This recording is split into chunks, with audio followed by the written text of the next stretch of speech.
You're listening to the Not Your Normal podcast. Subscribe now. Hey guys, thank you for tuning in back to the Not Your Normal podcast series. My name is Bobby and you are welcome. I'm your host. Let's get right into it. If this is your first time here, do not leave without subscribing. And if you are a returning listener, subscriber on YouTube, thank you for tuning back in. So last week, what did we talk about? Last week we spoke about should creatives take a break. We got good and interesting comments on that. On Instagram, I got people making interesting comments about it. And I just want to say thank you all for, engaging in that topic, particularly because it's such an important topic to a lot of people. And I think that people, overlook it in their daily lives. Now, today, what are we doing, guys? Today, I'm going to be talking about something that I personally experienced and something that I think that a lot of people today are experiencing or will experience at some point in their lives. And for me personally, I didn't get this much information on it. I didn't know about how to go about it. I just, went with the flow. So however it hit me, I had to live up to that and I had to get up and continue moving. So what am I talking about, right? Today, we'll be talking about something really interesting, which is, making the big move to a creative career or a creative industry, depending on where you are, right? Let me break it down this way. So personally, I didn't study anything design or arts while I was in the university. I was studying engineering, electrical electronics engineering, such a big, tough, hard course. It has nothing to do with what I am doing today.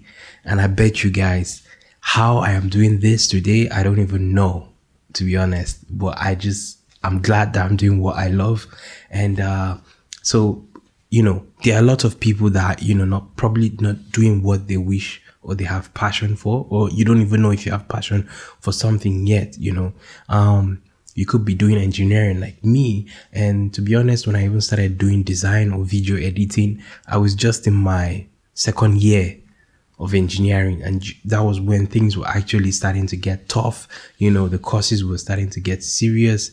And some of these things, were the things I had to live with. I had to struggle to make sure that I was able to still pass my courses and at the same time, do what I wanted to enjoy doing.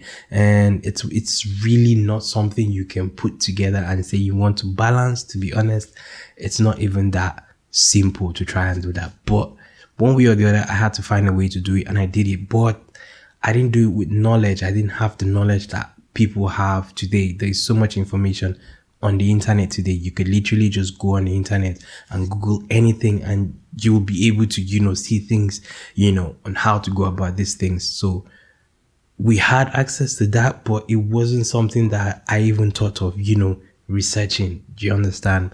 So how did I go about it? I'm just going to break down some things that I've, read, things that I've, learned along my own journey, and things that I feel like you as a person or whoever is listening to this can also learn, regardless if you're making this move or not. First things first, like I said, I was studying engineering, right? Now, I needed to ask myself some questions. I wrote down my on my phone because, I don't know.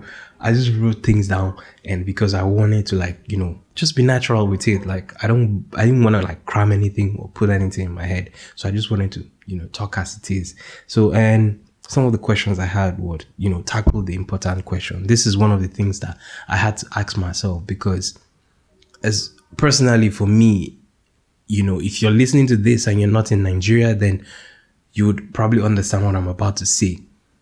While I was studying engineering, I was looking at, when I'm done with school, what am I going to do? What are the plans? What's the probability of me getting a job or being able to, do something that makes money for myself, And this was a question I kept asking myself and the answer to that question wasn't forthcoming. So I saw that this was, a problem, but, I was more like, when I get to that bridge, I'm going to cross it, right? But I mean, that bridge did not look like it was going to be easily crossed anytime soon. But I knew I loved design, right? I loved designing. I started designing. I didn't even like Photoshop to start with. That's a topic for another day. But I love designing and I love making videos. I love making dance videos. I love shooting videos. And I decided, you know what? I'm just going to keep doing this thing, trying to do this. And the question I needed to ask myself was, if there was no money factor, if it didn't have to do with money, would you still do these things? And for me personally, the answer was yes. Like, I literally still wanted to do these things. When I was young, I used to draw, and I can still draw. Okay, let me clear that question. I can still draw, right? But I haven't done a lot of drawings like when I was young. Rather, I have spent more time designing. Regardless, I know that if I'm planning to, do something in the nearest future, any moment from now, we'd see about that. But yeah, I personally had to ask myself that question, and that question for me was yes. If there was no money factor in this, I was still gonna do this. Like, I was still gonna make videos. I was still gonna, design stuff, inspiration, things that come to my head. I was still gonna do it, and that was a question. And that's one question I think that you as a person need to ask yourself. If you are planning to deviate to something else, are you still going to do this thing if there's no money factor? Because believe you me, if you pursue money first, like, I know we're all working to make money, but if you put money as the forefront, there's a probability that you're not even going to be able to reach your maximum in that thing that you're trying to, deviate to, or whatever. However you try to picture this is how I'm letting you know that, tackle that question in your head. Ask yourself that question. If there's no money, what's going to happen? Can I do this or not? Right? That's one of the questions and one of the things. The next thing is, what are your existing skills? Like, already, I think I just pitched that in. Like, I could design and I could shoot videos at that time. So what is yours? Like, what are you doing right now? Like, what can you do that's really interesting, or you're starting to like pick up some interest in, even if it's not you have full passion or know so much about it. Like, because I've met people that come to me and they're like, oh, I want to learn design, I want to learn video editing, and I'm like, okay, good, but like, what are you doing right now? Like, are you making any efforts? Are you really doing anything in regards to these things? So that's something you need to ask yourself. Like, what are you doing right now to be able to push yourself, right? That's another question. Thirdly, work out the route. Like, when I say work out the route, what I'm trying to say is put yourself to the work, to put yourself to the work, right? So that this is what you want to do at some point in your life. It may not be immediately. It may be, you're in school, you're just trying to finish school, and then give your parents the certificate and say, hey, yeah, you look, take, done, and then you move up to what you want to do. If that's the case, that's fine. Now you need to start working out the route from where you are right now. What are your plans? Are you networking with people that already exist in these fields? Are you already looking at people's jobs? Are you already looking at people's, portfolios, works to find yourself some inspiration? Okay.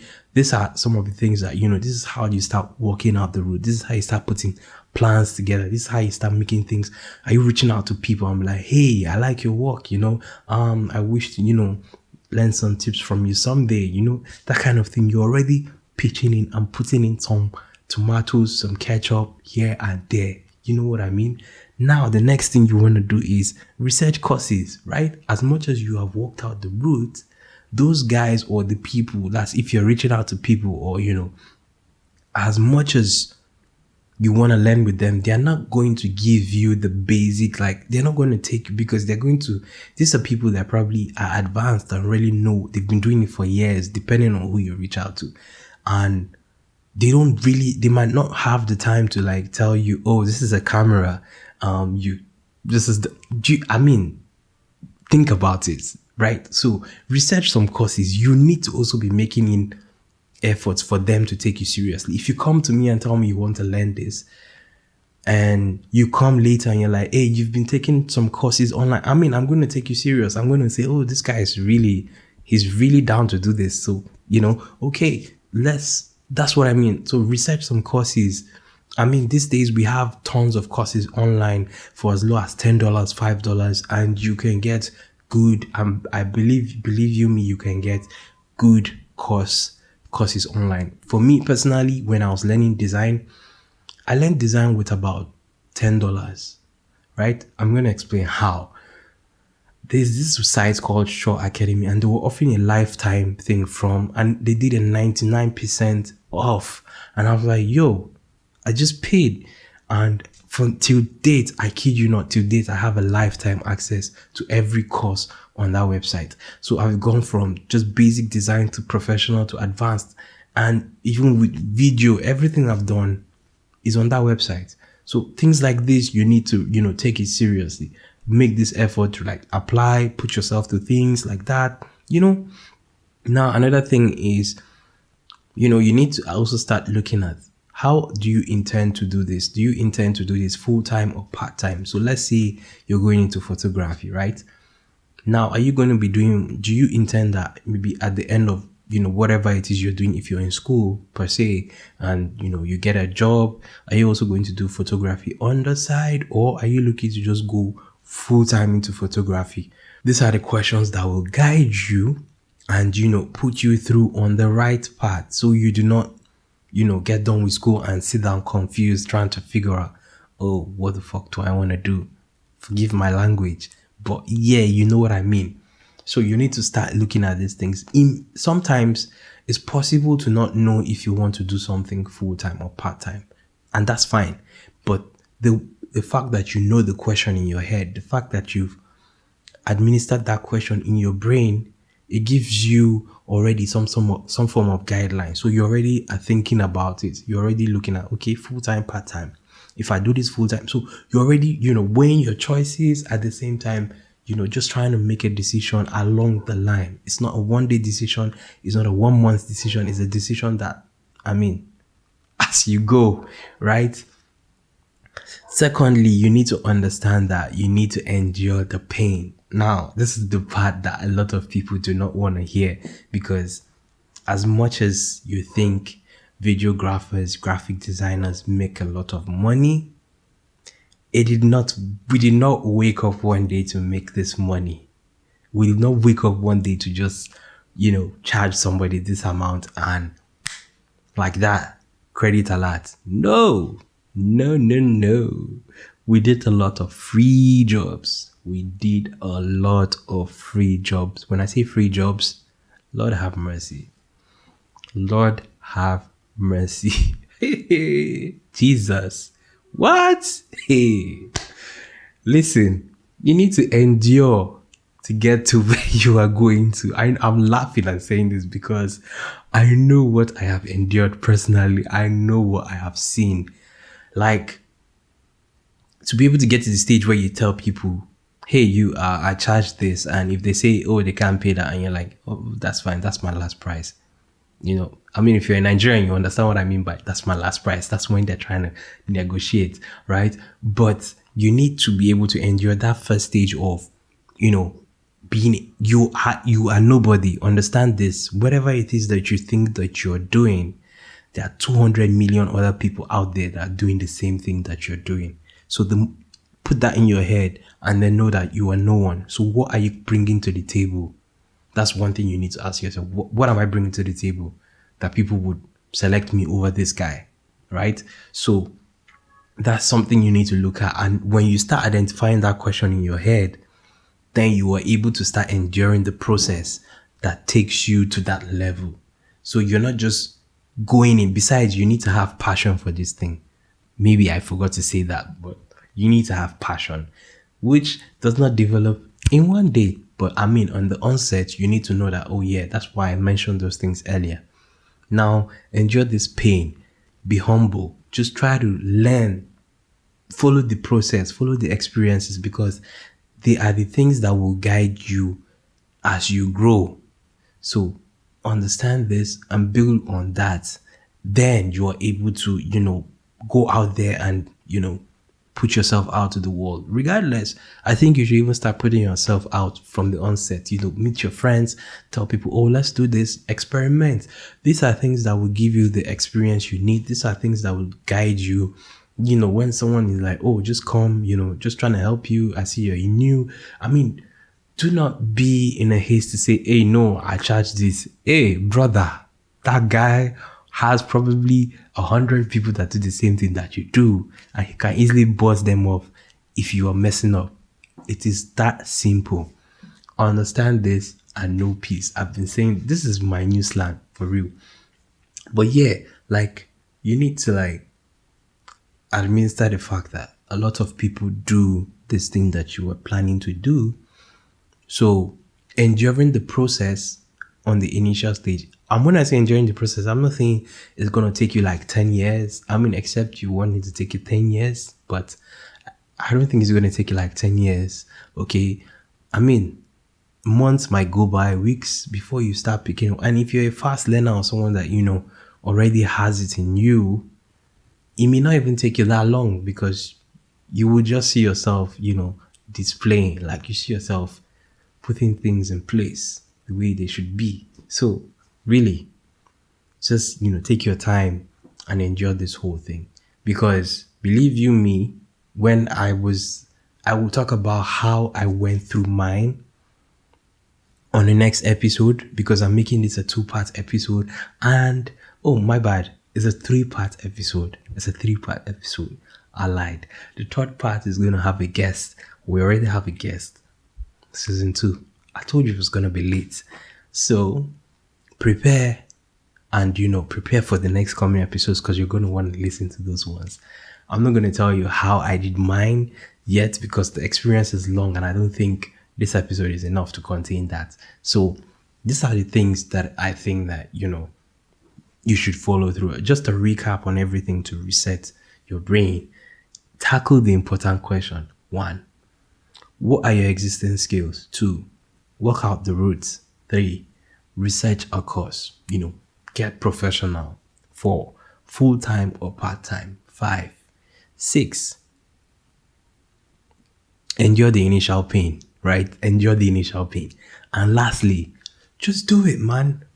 Just do it. Nike, just do it. Just do it. Last, you fail. You try again. You fail.